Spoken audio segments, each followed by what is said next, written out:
The Swiss banking sector has identified international sanctions, such as those imposed on Russia due to the conflict with Ukraine, as one of the greatest geopolitical risks to their business.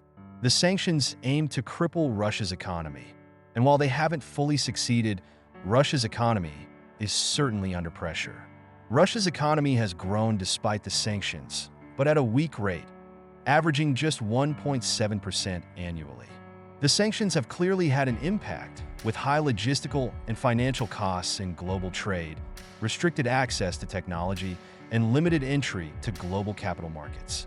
The central bank's assessment of the neutral interest rate increased by 2.5 percentage points, reaching 3.5 to 4.5% in real terms, or 7.5 to 8.5% nominally. This means loans are becoming much more expensive, a trend seen again just last Friday. Europe's economy has been harmed by the economic confrontation with Russia, while the US remains largely unaffected. Germany, which relied heavily on Russian energy, is a prime example of the negative impact. On the other hand, US-Russia economic ties were weak, so sanctions had little effect on the American economy. It's easy to push for sanctions from across the ocean, especially when the US is replacing Russian energy. Russia is still a developing country.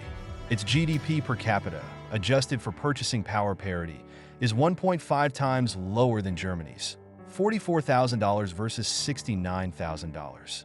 Without sanctions, Russia could have achieved higher growth rates, closer to those of Poland or Romania, potentially around 2.4% annually instead of 1.7%. Credit expansion has been a strong driver of Russia's GDP growth. At the peak of the credit cycle last December, the credit impulse accounted for 5.3% of GDP. Without this effect, the economic picture would be much bleaker. Sanctions are easy to impose but hard to lift. The trends mentioned above represent long-term realities and form a new normal for Russia. While it may seem satisfying to see a neighboring country's economy struggle, especially during times of strained relations, we must remember that economic restrictions steal the future from everyone involved. Perhaps it's time for all parties to reflect on these outcomes.